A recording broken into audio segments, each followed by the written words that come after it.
After my husband died, his kids said, "We want the estate, the business, everything." My lawyer begged me to fight. I said, "Give it all to them." Everyone thought I'd lost my mind. At the final hearing, I signed the papers. The kids smiled, until their lawyer turned pale when he read. I'm glad to have you here. Follow my story until the end and comment the city you're watching from, so I can see how far my story has reached. The funeral flowers were still fresh when they decided to destroy me. I sat in Floyd's leather chair in his home office, the same chair where he'd spent countless evenings reviewing business documents and planning our future together. 22 years of marriage, and now I was supposed to pretend that the two men standing before me had any right to decide my fate. Sidney, Floyd's eldest son, wore his father's death like an expensive suit, perfectly tailored to his advantage. At 45, he possessed the same commanding presence Floyd once had, but none of the warmth. His steel-gray eyes swept over me with the cold calculation of a businessman evaluating a bad investment. "Colleen," he said, his voice carrying that patronizing tone I'd grown to hate over the years. "We need to discuss some practical matters." Edwin, 3 years younger but somehow looking older with his prematurely thinning hair and soft jaw, stood beside his brother like a loyal lieutenant. Where Sidney was sharp edges and calculated moves, Edwin was passive aggression wrapped in false concern. "We know this is difficult," Edwin added, his voice dripping with synthetic sympathy. "Losing Dad so suddenly, it's been hard on all of us." Hard on all of us. As if they'd been the ones holding Floyd's hand during those long nights in the hospital. As if they'd been the ones making impossible decisions about treatments and pain management. They'd shown up for the funeral, of course. Sidney flying in from his law practice in San Francisco. Edwin driving up from Los Angeles where he ran some vague consulting business. But during the 3 months of Floyd's illness, when it really mattered, I'd been alone. "What kind of practical matters?" I asked, though something cold was already settling in my stomach. Sidney exchanged a look with Edwin, a silent communication perfected over decades of shared secrets and mutual understanding. It was the kind of look that excluded everyone else in the room, everyone like me. "The estate," Sidney said simply. "Dad's assets, the properties, the business interests. We need to sort out how everything will be distributed." I felt my fingers tighten around the arms of Floyd's chair. The leather was worn smooth from years of his hands in the same position, and I found comfort in that familiar texture. Floyd and I discussed this extensively. He assured me that everything was taken care of. "Well, yes," Edwin said, his tone suggesting that I was missing something obvious. Dad did make provisions, but perhaps he didn't explain the full complexity of the situation. Sidney pulled out a manila folder from his briefcase and set it on Floyd's desk, the same desk where Floyd had kissed me goodbye every morning for 22 years. The folder was thick, official-looking, intimidating in the way that legal documents always were. "The will is quite clear," Sidney continued, opening the folder with theatrical precision. "The house here in Sacramento, valued at approximately $850,000, goes to Edwin and myself jointly. The villa at Lake Tahoe, $750,000, also goes to us. The business assets, roughly $400,000, will be distributed between us as well." Each number hit me like a physical blow. Our home, the place where Floyd and I had built our life together, where we'd hosted Christmas dinners and anniversary parties, where we'd talked about growing old together, gone. The villa where we'd spent our honeymoon, where we'd celebrated our 10th anniversary, where Floyd had told me he loved me for the first time, gone. "And what about me?" I asked quietly. Edwin shifted uncomfortably, but Sidney's expression remained unchanged. "Well, naturally, there's the life insurance policy. $200,000. That should be more than sufficient for your needs going forward." $200,000 for a 63-year-old woman who'd given up her career to support her husband's family.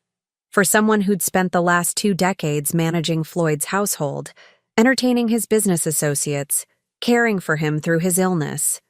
$200,000 to start over. I see, I said, though I didn't see it all. This couldn't be right. Floyd had promised me that I'd be taken care of, that I'd never have to worry about security or stability. It's not personal, Colleen, Edwin said, and the false gentleness in his voice made my skin crawl. It's just that Dad always intended for the family assets to stay within the bloodline, you understand. Bloodline. As if the 22 years I'd spent as Floyd's wife, as Sydney and Edwin's stepmother, meant nothing. As if love and commitment were somehow less valid than genetics. Of course, Sydney added, we're not heartless. You can stay in the house for 30 days while you make arrangements. We think that's more than fair. Fair. They thought 30 days to uproot a life was fair. I looked around the office, taking in the familiar details that would soon belong to someone else.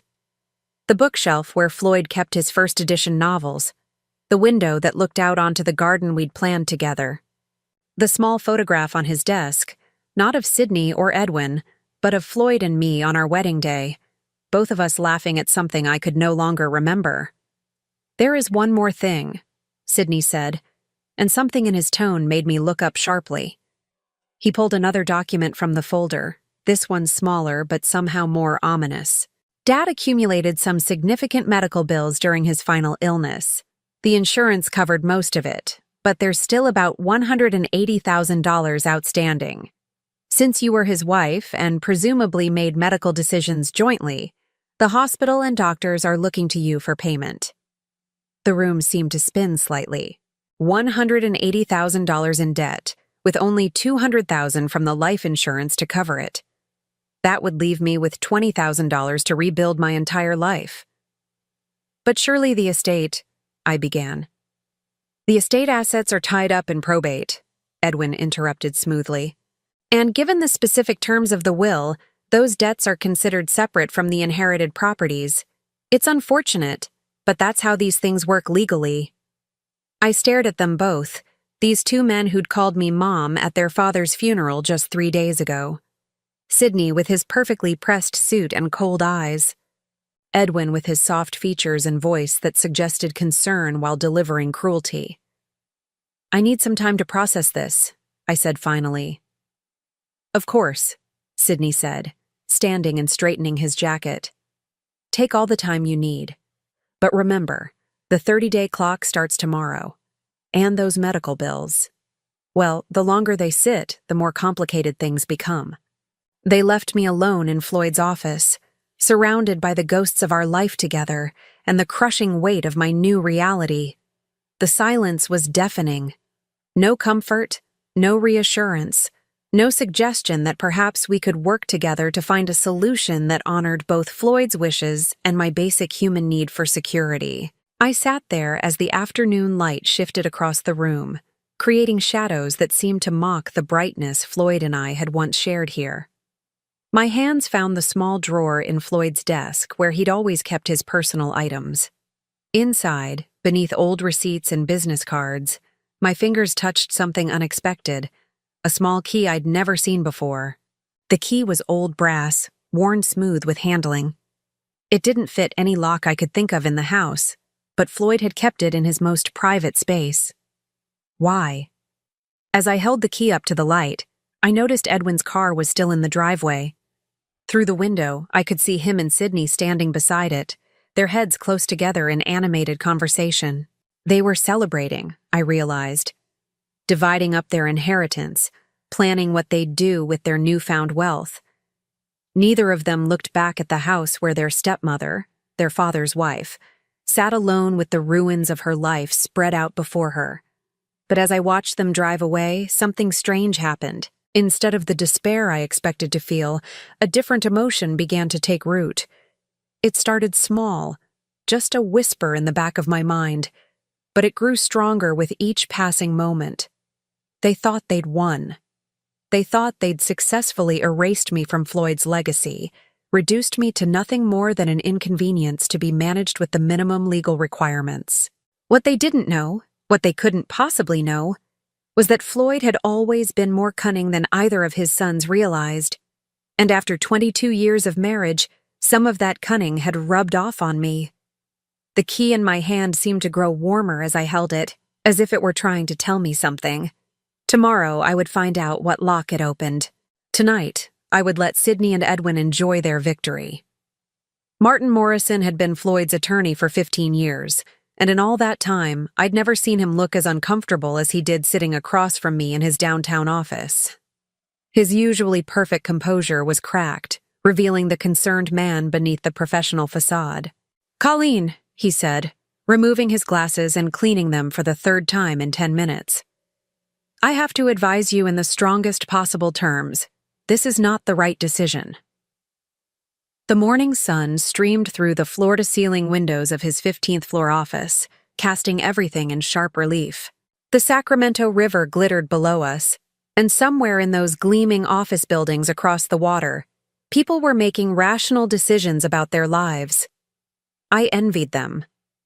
"I understand your concerns, Martin," I said, my voice steadier than I felt. "But my mind is made up." He set his glasses down and leaned forward, his expression earnest. "You could fight this. The will. There are irregularities, questions about Floyd's mental state during the final revision.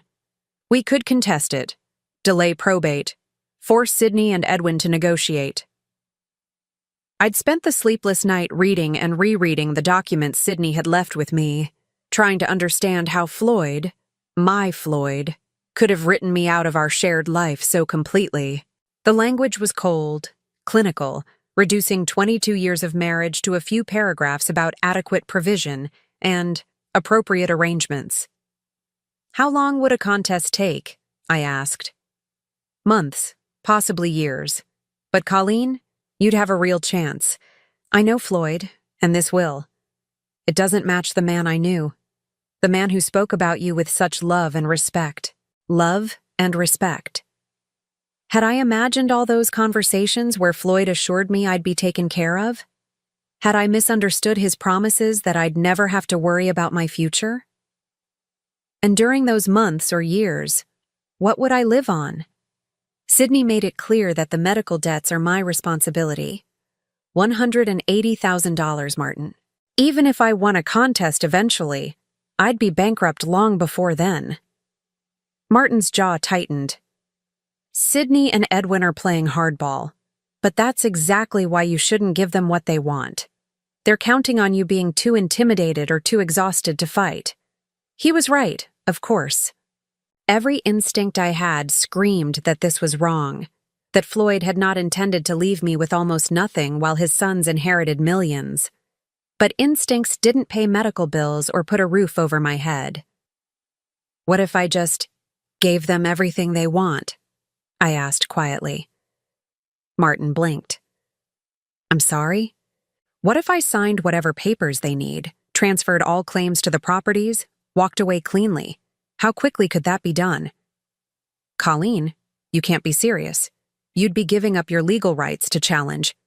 "How quickly, Martin?" He stared at me for a long moment, his professional mask slipping to reveal genuine concern. "If you waived all claims and signed the proper releases, a week, maybe 2. But why would you even consider that?"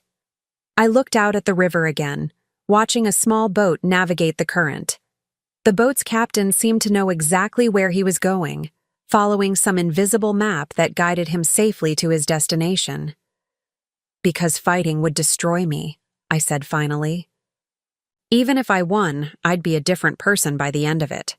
Bitter, exhausted, broke. Maybe it's better to accept what's offered and build something new." Martin leaned back in his chair, studying me with the intense focus that had made him one of Sacramento's most successful attorneys. "Colleen, in 30 years of practice, I've never had a client voluntarily walk away from a 7-figure inheritance. There has to be something I'm missing here." There was something he was missing, but I couldn't explain it to him. Couldn't explain the certainty that had grown in me since finding Floyd's mysterious key. All night, I'd searched the house for what it might unlock, checking every drawer, every cabinet, every storage space I could think of. Nothing. But the key felt important. Felt like Floyd trying to communicate something from beyond the grave. Maybe I'm just tired, I said. Tired of fighting? Tired of being seen as the greedy stepmother who wants to steal the son's inheritance. Maybe it's easier to let them have what they think they deserve. What they think they deserve. Martin's voice sharpened. Colleen, this isn't about what they deserve. This is about what Floyd intended. And I'm telling you as his attorney and friend, this will doesn't reflect his true wishes. Before I could respond, my phone buzzed. A text message from an unknown number. Mrs. Whitaker, this is Edwin. Could we meet today to discuss timeline for property transfer? Want to make this as smooth as possible for everyone involved. The politeness was almost worse than Sydney's cold directness. At least Sydney didn't pretend to care about making things smooth for me. They're already planning the transfer, I said, showing Martin the message. His face darkened. They're rushing you. Classic pressure tactic. Colleen, I'm begging you to reconsider. Take time to grieve, to process what you've lost. Don't make irreversible decisions while you're in shock. But I wasn't in shock anymore. The numbness that had carried me through Floyd's illness and death was lifting, replaced by something that felt almost like clarity. I couldn't fight Sydney and Edwin with their lawyers and their sense of entitlement and their intimate knowledge of Floyd's business affairs. But maybe I didn't need to fight them directly. If I were to sign the papers, I said slowly, what exactly would I be signing away? Martin sighed heavily, recognizing defeat. All claims to the primary residence, the Lake Tahoe property, the business assets, any joint accounts or investments. You'd retain only the life insurance payout and any personal property that was specifically yours before the marriage. And in exchange? They'd agree to handle the medical debts from the estate funds before distribution. You'd walk away clear of those obligations. That was something, at least. It would leave me with the full $200,000 instead of just $20,000 after debt payments. Still not enough for long-term security, but enough to survive while I figured out what came next. I need to see the exact language, I said. Martin opened his laptop and began typing. I'll draft something that protects your interests as much as possible under the circumstances. But Colleen, once you sign this, there's no going back. You'll have no legal recourse if you later discover information that would have changed your decision. I understand. But even as I said it, I wondered if I really did understand. The key in my purse seemed to grow heavier, a constant reminder that Floyd had left me something, some message or instruction that I hadn't yet deciphered. Was I making a terrible mistake by giving up so easily? Or was I being guided by an instinct that ran deeper than logic? My phone buzzed again. This time it was Sydney. Mother, we appreciate your cooperation in this difficult time. Edwin and I want to make the transition as painless as possible. Perhaps we could finalize everything by the end of the week. Mother. He called me Mother when he wanted something, but it rang hollow now. Where had that familial concern been during Floyd's final months when I'd sat alone in hospital waiting rooms? They want everything signed by the end of the week, I told Martin. Of course they do. The faster they can get your signature, the less time you have to change your mind or seek a second opinion. He looked at me intently. Colleen, there's something about this whole situation that feels wrong to me. Sydney and Edwin are acting like they're afraid you might discover something that would complicate their inheritance. Men don't typically rush through probate unless they have reason to worry. That thought had occurred to me too. In all the years I'd known Sydney and Edwin, they'd never been particularly efficient or urgent about anything. Sydney was methodical to a fault, and Edwin was positively leisurely in his approach to business. This sudden push for quick resolution felt out of character. Maybe they're just eager to move on, I said, though I didn't believe it myself. Or maybe they know something you don't. Martin closed his laptop and leaned forward again. Colleen, I'm going to ask you one more time. Will you at least take 48 hours to think about this? Sleep on it. Talk to a friend, a counselor, someone who isn't emotionally invested in the outcome. I almost laughed. A friend? Floyd and I had been each other's best friends for 22 years. We'd let other friendships fade as we'd focused on building our life together, entertaining his business associates, managing his household. I'd been Floyd's wife, Sydney and Edwin's stepmother, but I'd never quite figured out who I was as an individual woman. "I don't need 48 hours, I said. "I've already decided." Martin studied me for a long moment, then nodded slowly. "All right. I'll draft the papers, but I want everything in writing. Their agreement to handle the medical debts, a clear timeline for when you'll receive the insurance payout, and a clause that protects you from any future claims related to Floyd's estate." "Thank you. Don't thank me yet. I'm about to help you make what might be the biggest mistake of your life."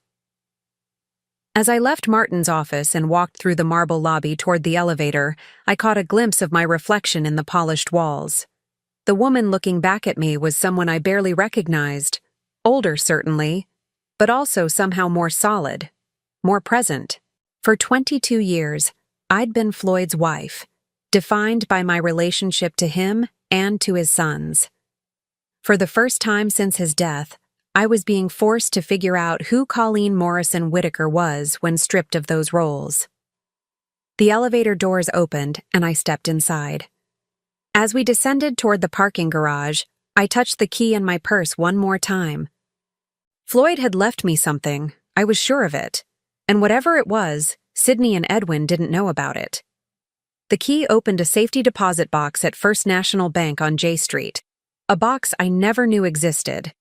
I'd spent 2 days methodically searching every inch of our house, growing more frustrated with each empty drawer and meaningless cabinet.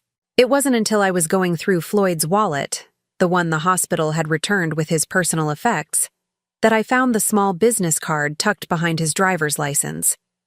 First National Bank, with a handwritten number on the back, 379. The bank manager, a kind woman named Patricia who remembered Floyd from his occasional visits, led me down to the vault with appropriate sympathy. "Mr. Whitaker was very specific about this box," she said as we descended the marble steps. "Only you and he had access. He opened it about 6 months ago." 6 months ago. Right around the time Floyd's health had started declining, when he'd begun having those mysterious business meetings that he'd never quite explained to me. The box was larger than I'd expected, and heavier. Patricia left me alone in the small viewing room, and with trembling fingers, I lifted the metal lid. Inside were documents, lots of them. But these weren't the legal papers I'd expected, wills or insurance policies or business contracts. These were personal letters, printed emails, financial statements, and what looked like surveillance reports. The first thing that caught my eye was a letter in Floyd's handwriting, dated just 2 months before his death. The envelope was marked, "For Colleen, open only after reading everything else." I set that aside and picked up the next document, a printed email exchange between Sydney and someone named Marcus Crawford. The timestamp showed it was from 8 months ago, and as I read, my blood grew cold. "Marcus, Dad's getting worse. The doctors think he's got maybe 6 months. We need to move faster on the transfer protocols. Can you expedite the paperwork we discussed?" The reply was equally chilling. "Sydney, I've prepared the documents as requested. Once your father signs, the business assets will be restructured under the shell companies we established. The personal properties can be transferred immediately upon death. What about the wife? Colleen won't be a problem. She doesn't understand the business side, and by the time she figures out what's happening, it'll be too late. Dad trusts us completely." I had to read it twice before the meaning sank in. They'd been planning this for months. While I was caring for Floyd, driving him to doctor appointments, managing his medications, his sons were plotting to steal not just from me, but from their own father. The next document was a bank statement for an account I'd never heard of. Whitaker Holdings, LLC. The balance showed $4.7 million. Below it was a handwritten note from Floyd. "Colleen, this is our real savings. The boys think all my money is tied up in the house and business, but I moved the bulk of our assets here months ago. I was trying to protect us. $4.7 million. We weren't poor. We weren't even middle class. Floyd had been quietly wealthy, and Sydney and Edwin had been trying to steal from their dying father. My hands shook as I reached for the next item, a folder labeled Private Investigation Confidential. Inside were photographs, financial records, and a summary report from someone named James Mitchell, licensed private investigator. The photos showed Sydney entering and leaving what appeared to be an upscale casino in Reno. The timestamps indicated he'd made multiple trips over the past year, sometimes staying for several days. The financial records painted an even grimmer picture. Sydney owed $230,000 to various creditors, most of them connected to gambling debts. Edwin's file was just as damning. The investigation had uncovered that his consulting business was actually a front for a series of failed investment schemes. He'd lost nearly $300,000 of other people's money, including funds that belonged to several elderly clients who'd trusted him with their retirement savings. Both of Floyd's sons were drowning in debt and legal troubles. No wonder they were so eager to get their hands on their inheritance. But the most devastating document was a medical report dated 3 months before Floyd's death. It wasn't from his regular doctor. This was from a neurologist I'd never heard of. The summary was brief but conclusive. Patient shows no signs of cognitive impairment or diminished capacity. Mental faculties remain sharp and decision-making ability intact. Sydney and Edwin had been suggesting to anyone who would listen that Floyd's illness was affecting his judgment, that he wasn't capable of making sound decisions about his estate. But this report proved otherwise. Floyd had been completely mentally competent right up until the end. The final document in the folder was a copy of a different will, not the one Sydney had shown me, but one dated just 6 weeks before Floyd's death. This will left everything to me, with modest trust funds for Sydney and Edwin that would pay out annually, but couldn't be accessed all at once. A note in the margin, in Floyd's handwriting, read, "Original held by Mitchell and Associates, not Morrison Firm." My heart pounded as the pieces fell into place. There were 2 wills. Sydney and Edwin had somehow gained access to an older version and were using it to claim their inheritance, while the real final will was safely hidden with a different law firm. But why hadn't this Mitchell and Associates contacted me after Floyd's death? Why was I only discovering this now? I reached for Floyd's letter with trembling hands and carefully opened the envelope. "My dearest Colleen," it began. "If you're reading this, then I'm gone and the boys have shown their true colors. I'm sorry I couldn't tell you about all of this while I was alive, but I needed to be sure of what they were planning." The letter went on to explain how Floyd had grown suspicious when Sydney and Edwin suddenly became so attentive during his illness. Not out of love, but because they were positioning themselves to control his estate. He'd hired the private investigator, moved the money, and created the elaborate plan to protect me. The boys think they're inheriting the house and the business, but what they don't know is that I've mortgaged both properties heavily in the past year. The house has a $1.2 million lien against it, and the business owes $800,000 to creditors. They're not inheriting assets. They're inheriting debt.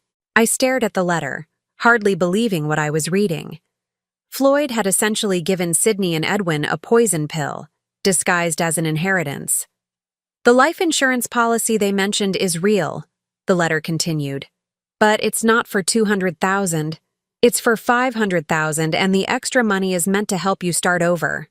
Martin Morrison was never supposed to handle my estate. I fired his firm 2 months ago, but didn't tell him. The boys must have convinced him to represent the family after my death." The final paragraph brought tears to my eyes. "I know this seems cruel, but I couldn't stand by and watch them steal from you the way they've been stealing from everyone else. They made their choices, Colleen. Now they have to live with the consequences.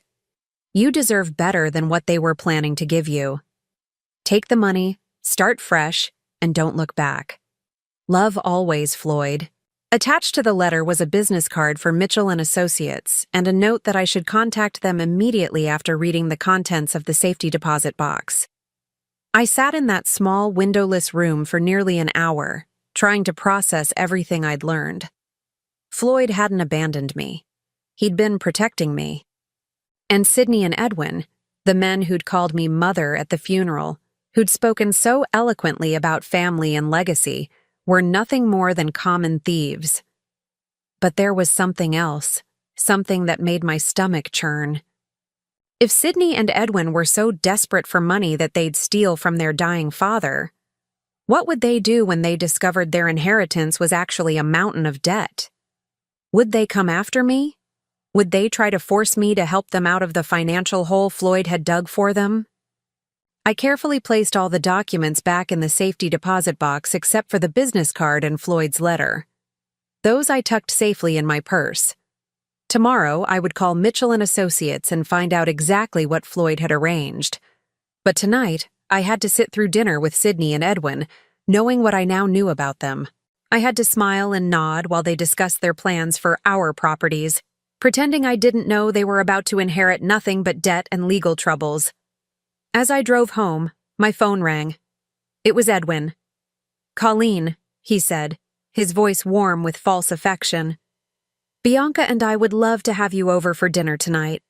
We thought it would be nice to spend some family time together before we finalize all the legal matters." Family time.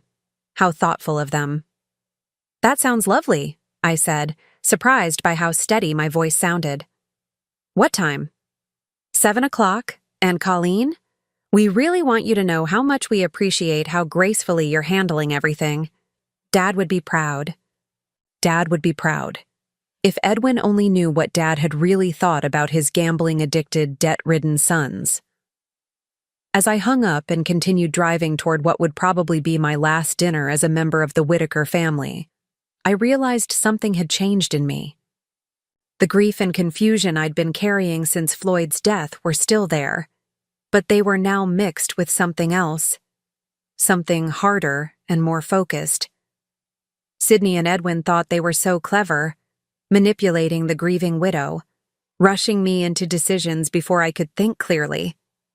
They had no idea that their father had been 10 steps ahead of them the entire time, and they certainly had no idea that I was about to be 10 steps ahead of them too. Dinner was going to be very interesting indeed. Edwin and Bianca's house in Granite Bay was a monument to borrowed money and false success. As I pulled into their circular driveway, I couldn't help but notice the new luxury cars, a BMW and a Mercedes, that clearly cost more than most people made in a year. Now I understood where the money had come from. Bianca answered the door wearing a designer dress that probably cost more than my monthly grocery budget. At 38, she'd perfected the art of looking expensively maintained. Highlights that cost $600 every 8 weeks, nails that required weekly touch-ups, jewelry that sparkled with the kind of stones that came with insurance riders. "Colleen!" she exclaimed, pulling me into an air kiss that barely grazed my cheek. "You look wonderful. How are you holding up?" The concern in her voice was about as genuine as her nail color, but I smiled and played along. "I'm managing, dear. Thank you for having me." Sydney was already there, lounging in Edwin's study with a scotch in his hand that probably cost more per bottle than I spent on groceries in a month. The room was all dark wood and leather, designed to project success and stability. What it actually projected, now that I knew the truth, was desperate overreach.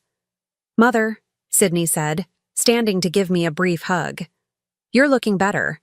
I was worried about you after our conversation yesterday." Yesterday, when he'd told me I was essentially homeless and bankrupt. Such touching concern. Edwin emerged from the kitchen carrying a wine glass filled with what looked like a very expensive Chardonnay. "Colleen, so glad you could make it. Bianca's been cooking all afternoon. Her famous herb-crusted salmon." The three of them moved around me like gracious hosts, offering drinks and appetizers, commenting on my appearance, asking about my plans. It was a masterful performance of family concern, And if I hadn't spent the afternoon reading about their gambling debts and failed business ventures, I might have been touched. Dinner was served in their formal dining room, complete with china that looked like it belonged in a museum and silverware heavy enough to be weapons. Bianca had indeed outdone herself. The salmon was perfectly prepared, the wine expertly paired, the presentation flawless. "So," Sydney said as we settled into the main course, "Martin Morrison called me this afternoon. He mentioned you're ready to move forward with the estate transfer." I took a delicate bite of salmon, buying time. "Yes, I've decided that fighting over Floyd's wishes isn't how I want to spend my remaining years. Family harmony is more important than money." The relief that flickered across Edwin's face was almost comical. That's wonderful, Colleen. Really wonderful. Dad would be so pleased to know we're all working together. "We've prepared some papers," Bianca added, reaching for a manila folder that had been sitting on the sideboard. "Just to make everything official. Our attorney drew them up to complement what Martin is handling." Their attorney. Of course they'd brought in their own legal representation. I wondered if this mysterious lawyer knew about Sydney's gambling debts or Edwin's fraudulent investment schemes. "How thoughtful," I said, not touching the folder.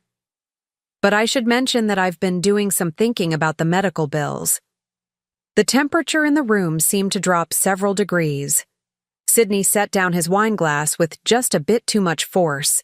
"What kind of thinking?" Edwin asked, his voice carefully neutral. "Well, $180,000 is a substantial amount. I was wondering if perhaps we should have an accountant review the estate's liquid assets before I commit to taking on that debt personally." Sydney and Edwin exchanged a look, the same kind of silent communication I'd witnessed in Floyd's office, but this time I could read the subtext. They were afraid I might discover something. "Colleen," Sydney said carefully, "I thought we'd explain that the estate assets are tied up in probate. The medical bills are separate from the inheritance." "Of course," I said pleasantly. "But Floyd was always so meticulous about his record-keeping. I'm sure there must be documentation of exactly what debts belong to the estate versus what's considered personal responsibility." Bianca laughed, the sound just a bit too bright. "Oh, Edwin handles all that boring financial stuff. Don't you, honey?" Edwin nodded rapidly. "Absolutely. Everything's been properly categorized. The medical expenses fall to you because you were Floyd's spouse and presumably involved in the treatment decisions." "That makes sense," I agreed. Although I do find it interesting that Floyd never mentioned being worried about medical costs. He always seemed so confident that we had adequate insurance. The silence stretched just a beat too long. Sydney cleared his throat. "Insurance doesn't cover everything, unfortunately. Dad's treatment was quite extensive in those final months." I knew I was walking into dangerous territory, but I couldn't resist pressing just a little. "I suppose I should contact the hospital directly. Get an itemized breakdown of what's owed and what the insurance actually covered." Edwin's fork clattered against his plate. That's not necessary, Colleen. I've already handled all that. Very thoroughly." "I'm sure you have," I said. "But as Floyd's widow, I feel responsible for understanding exactly what happened financially during his final illness. It's the least I can do for his memory." Bianca jumped up suddenly. "Who wants dessert? I made that chocolate torte recipe from Food and Wine magazine." She practically fled to the kitchen, and I didn't miss the meaningful look Sydney shot at Edwin.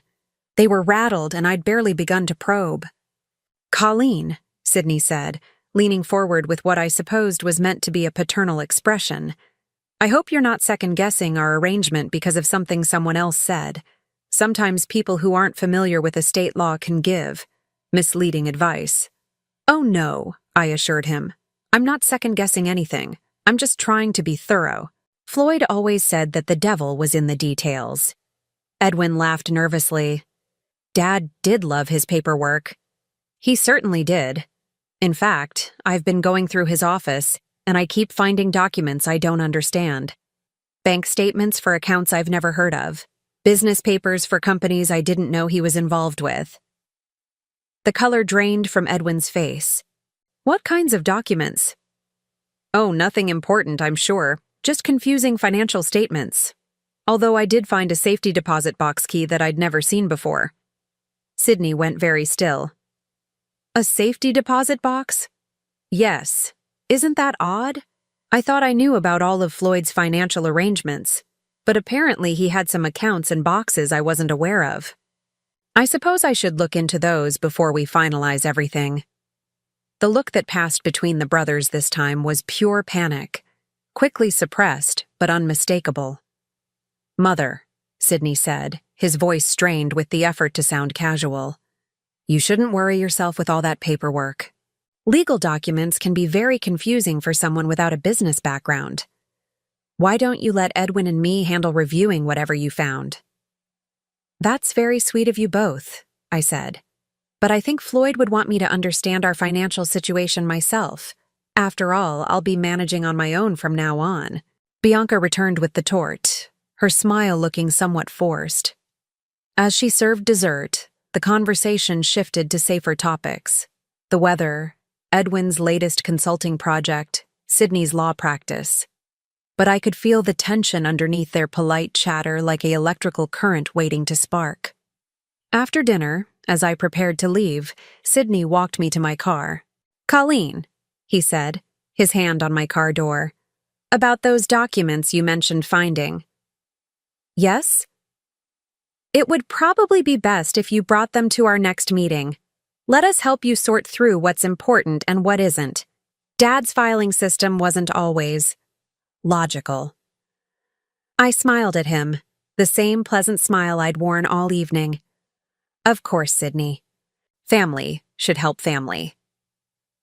But as I drove away, I caught a glimpse of him in my rearview mirror, standing in the driveway with his phone already pressed to his ear. He was making a call that couldn't wait until he got back inside. By the time I reached home, my own phone was ringing. It was a number I didn't recognize. Mrs. Whitaker?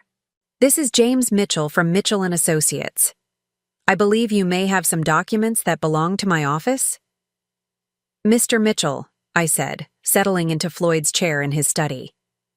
How did you know I'd found them? Your husband was very specific in his instructions.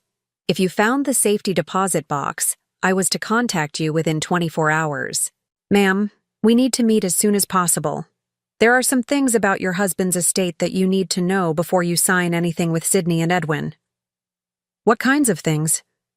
Things that will change everything, Mrs. Whitaker. Everything. As I hung up the phone and looked around Floyd's study, my study now, I realized that the invisible game I'd been playing all evening was about to become very visible indeed. Sydney and Edwin thought they were manipulating a grieving widow, but they had no idea that their father had been playing a much longer, much more sophisticated game. James Mitchell's office was nothing like Martin Morrison's polished downtown suite. Located in a modest building in Midtown Sacramento, it had the comfortable, lived-in feeling of a place where real work got done rather than impressive clients got courted. Mitchell himself was a surprise. A soft-spoken man in his 60s with kind eyes and hands that showed he'd worked for everything he'd earned. Mrs. Whitaker, he said, rising from behind a desk that was organized chaos incarnate. Thank you for coming so quickly. Please sit down. We have a lot to discuss. I settled into the worn leather chair across from his desk, my purse containing Floyd's letter held tightly in my lap. Mr. Mitchell, I have to admit I'm confused about all of this. I didn't even know Floyd had hired another attorney.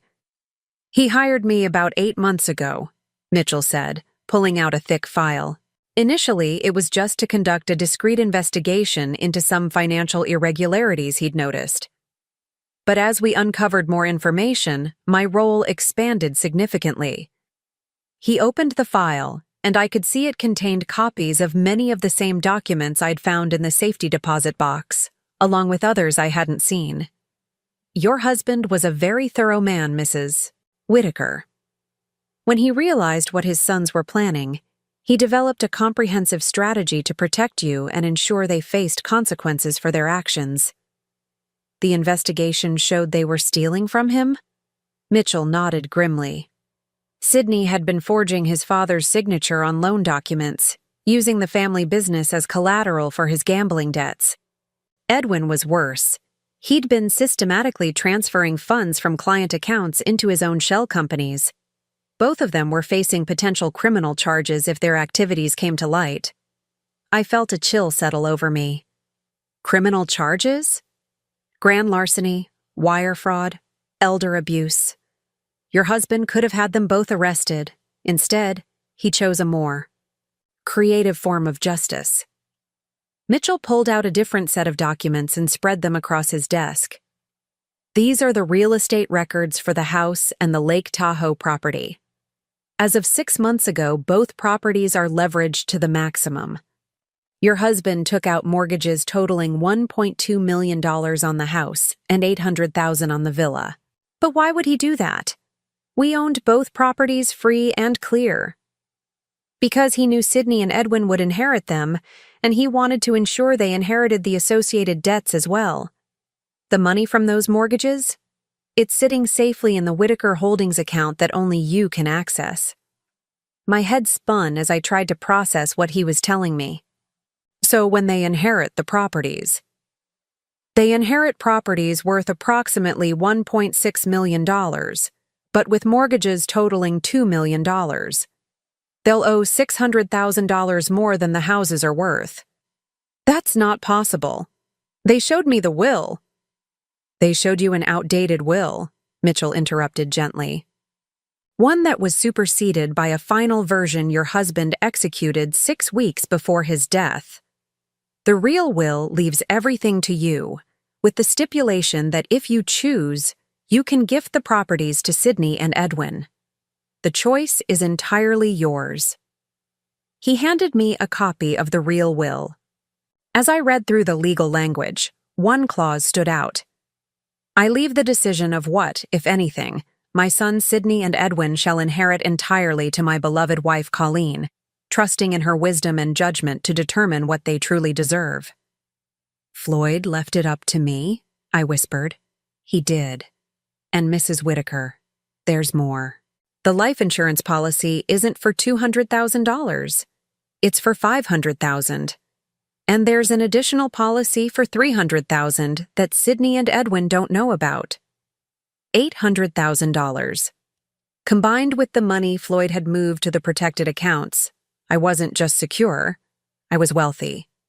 But here's the most important part, Mitchell continued.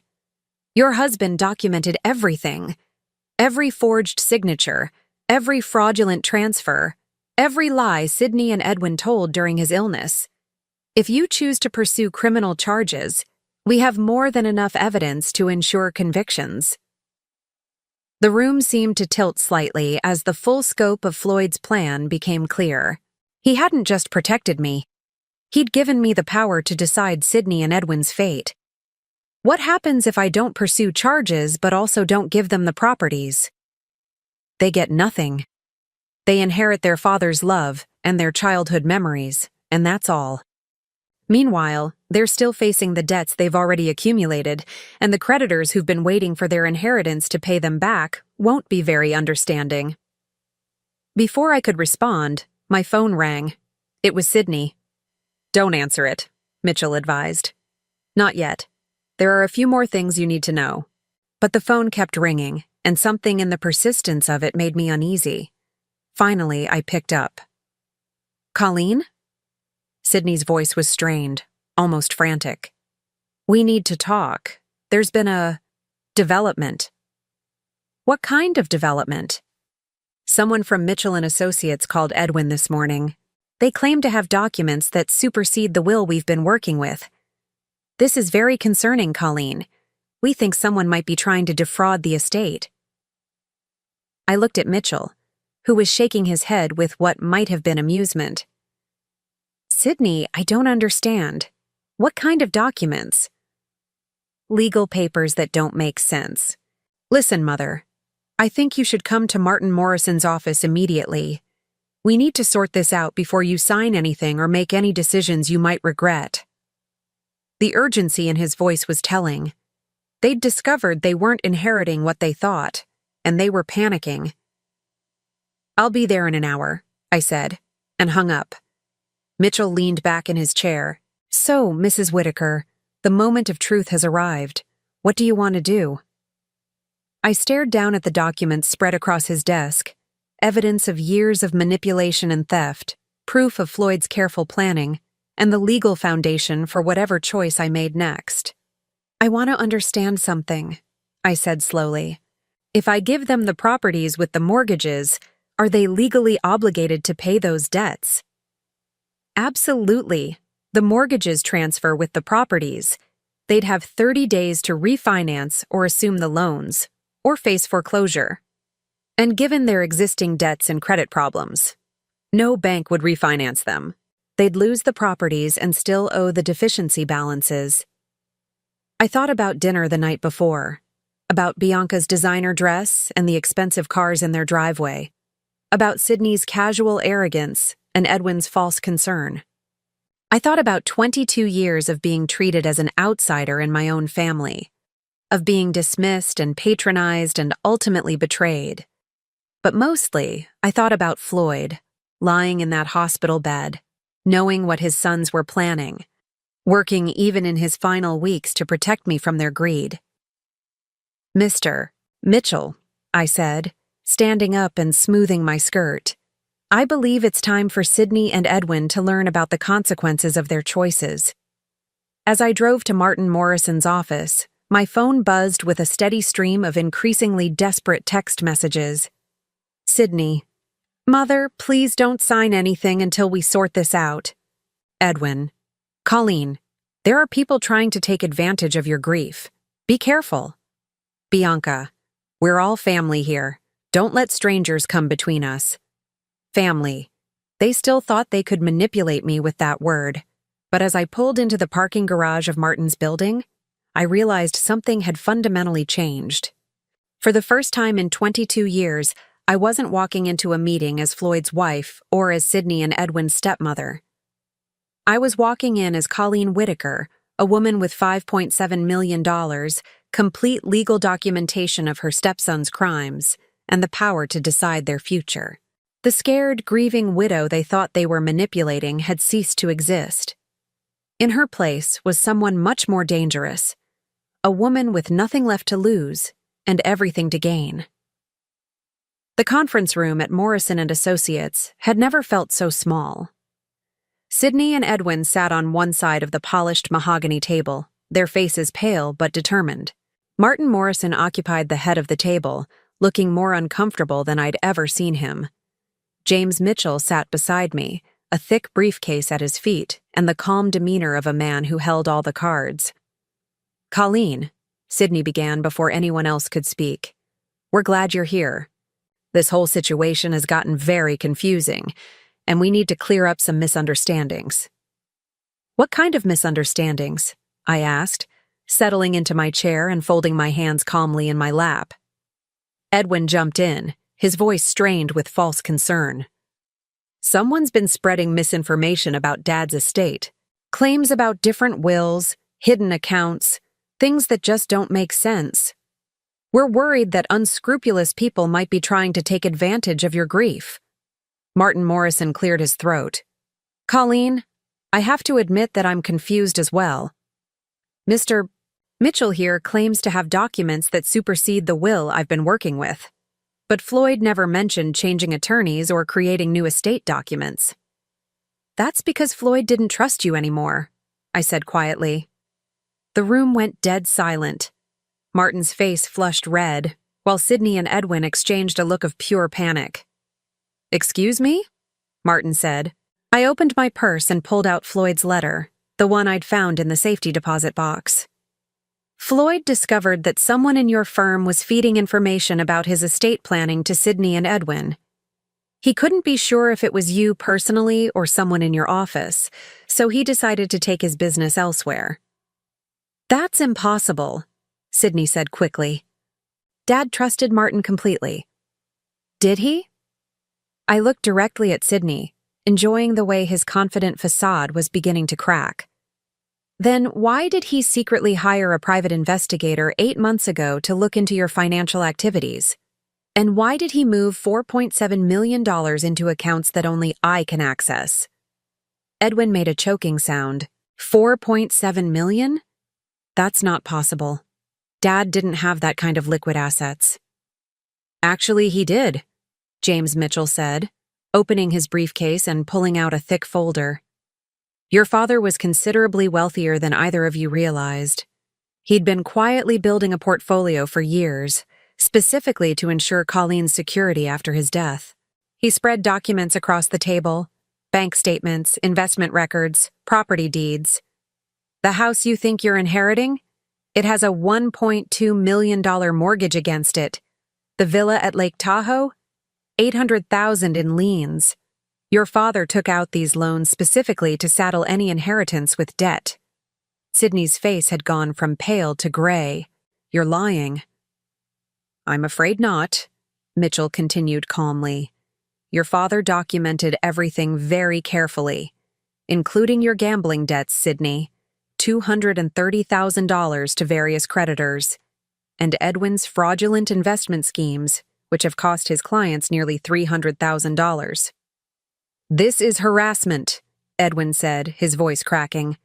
You can't prove any of this. Mitchell smiled and pulled out another folder. Actually, I can. Bank records showing forged signatures on loan documents, wire transfer records proving embezzlement, recorded phone conversations where both of you discussed manipulating your father's estate while he was dying in the hospital. The temperature in the room seemed to drop 10 degrees. Martin Morrison was staring at the documents with the horrified expression of a man realizing he'd been completely played. Colleen, Sydney said, his voice now openly desperate. Surely you don't believe these fabrications. We're family. We love you. Family, I repeated. The way you loved me when you told me I was inheriting $20,000 after 22 years of marriage. The way you loved me when you gave me 30 days to find somewhere else to live. Bianca, who had been silent until now, suddenly spoke up. This is all just a misunderstanding. We can work this out. We can make adjustments. Actually, I interrupted, there's nothing to work out. The real will, the legally binding one, leaves everything to me. The choice of what, if anything, Sydney and Edwin inherit is entirely mine. I reached into my purse and pulled out another document. This is a gift deed I had prepared this morning. I'm giving you exactly what you tried to give me. Sydney grabbed the document and read it quickly, his face cycling through confusion, understanding, and finally horror. You're giving us the house and the villa, Edwin said slowly. But with the mortgages. That's correct. You'll own properties worth approximately $1.6 million, with associated debts of $2 million. That leaves you $600,000 in the hole, which seems fitting given your existing financial difficulties. You can't do this, Sydney said, but his voice lacked conviction.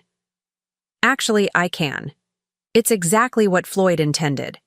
He wanted you to face the consequences of your choices. Martin Morrison finally found his voice. Colleen, this is extremely irregular. Perhaps we should take some time to consider all options. No, I said firmly. I've considered everything. Sydney and Edwin can accept their inheritance as offered, or they can walk away with nothing. Those are their only options. And if we refuse? Edwin asked. James Mitchell answered. Then Mrs. Whitaker will pursue criminal charges for elder abuse, grand larceny, and wire fraud. The evidence is overwhelming. You'd both be looking at significant prison time. The silence stretched on for what felt like hours.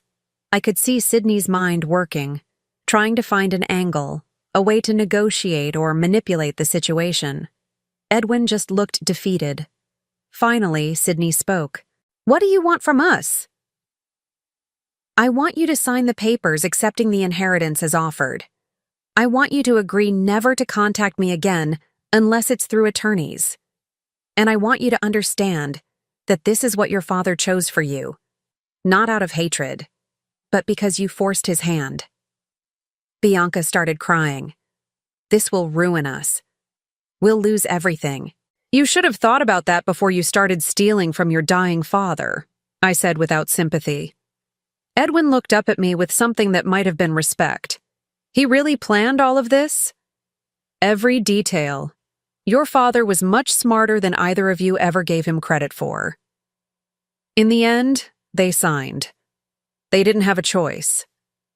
The alternative was prison, and even in their desperation, they weren't quite ready to risk that. As they filed out of the conference room, Sydney paused at the door. This isn't over, Colleen. Yes, it is, I replied calmly.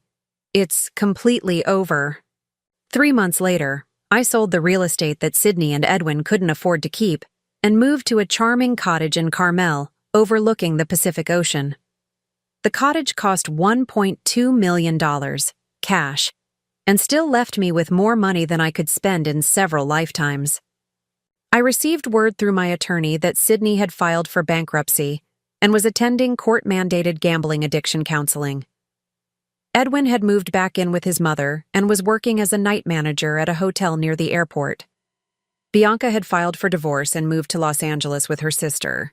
Sometimes, usually in the evening when the fog rolled in from the ocean, I would think about Floyd and wonder if he would approve of how everything had turned out. Then I would remember his letter, his careful planning, his determination to protect me even after death. I think he would have been very satisfied indeed. The cottage came with a beautiful garden that the previous owners had neglected. I spent my days bringing it back to life, planting roses like the ones Floyd and I had grown together, creating herb gardens and flower beds that bloomed in carefully planned succession throughout the year. It was peaceful work, satisfying in a way that 22 years of managing other people's expectations had never been. For the first time in my adult life, I was accountable to no one but myself. I joined the local gardening club, took watercolor classes at the community college, and even started volunteering at the animal shelter. Simple pleasures, but they felt revolutionary after decades of living my life in service to others' needs and wants.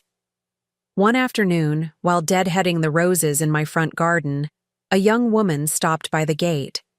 She was perhaps 30, with kind eyes and a hesitant smile. "Excuse me," she said. "I'm Sarah Mitchell, James Mitchell's daughter. He told me you might be interested in some volunteer opportunities." I set down my pruning shears and walked over to the gate. "What kind of opportunities?"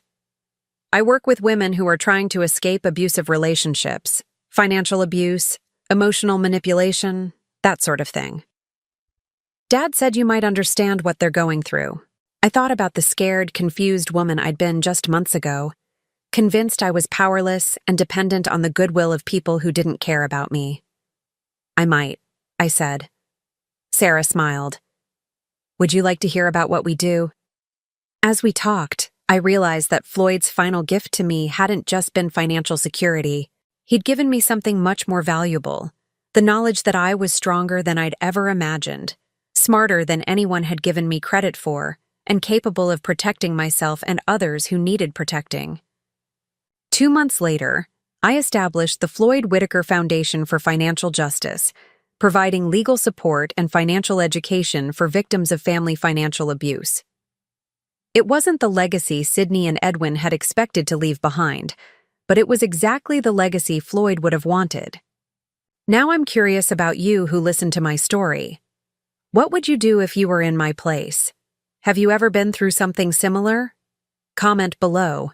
And meanwhile, I'm leaving on the final screen 2 other stories that are channel favorites, and they will definitely surprise you. Thank you for watching until here.